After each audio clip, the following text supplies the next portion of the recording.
सकाळचे 5 वाजलेले आहेत आणि इथं पूर्णपणे उजाडलेलं आहे। इथून 1 किलोमीटरवर अमरनाथ गुफा आहे। आम्ही 15 मिनिटांमध्ये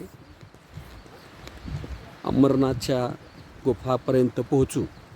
तिथून पुढं एक अर्धा तास पुढं वर चालावं लागतं घोड्यावरनं उतरून। आणि अतिशय काश्मीरमधलं हे जे काय सौंदर्य आहे हे स्वर्ग, एवढा एक शब्द त्याला आहे, दुसरा कुठलाही शब्द नाही आहे। बोले पालकी पालकी सर, नाही पालखी नाही चाहिए दर्शन के लिए आपण पालकी नाही चाहिए भैया। हे आपल्याला समोर बरोबर जिथं लाईट्स संपतात त्या ठिकाणी शिवशंकरची गुफा आहे।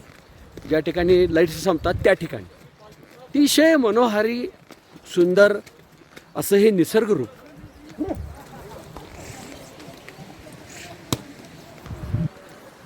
वाह, पालकी बोले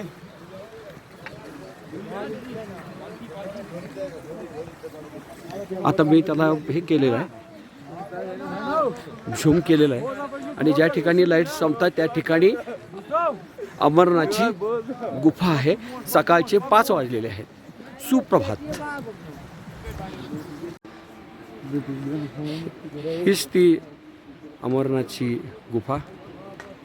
इथं पूर्ण स्वरूपाच्या पिंडीचं दर्शन आता सध्या होत नाही आहे। रात्रभर पाणी येत असतं गुहेमध्ये। पहाटे प्रचंड थंडी पडते आणि छोट्या स्वरूपाची पिंड रोज तयार होत असते, त्याचं दर्शन होतं। आणि यावेळेला आरती असते, आरतीचा लाभ मिळतो। आणि 10 वाजल्याने ऊन्ह वर आली की हळूहळू ती पिंड पुन्हा विरघळ जाते आणि पुन्हा सकाळी नव्याने छोटीशी पिंड तयार होते। अशा पद्धतीनं रोज इथं आता नित्यनियम सुरू आहे।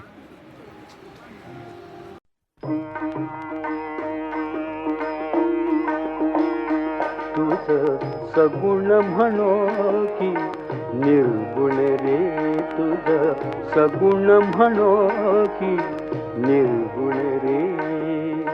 सगुण निर्गुण एकू गोविंद रे, सगुण निर्गुण एकू गोविंद रे। तुझ सगुण म्हणो की निर्गुण रे, तुझ सगुण म्हणो की निर्गुण रे।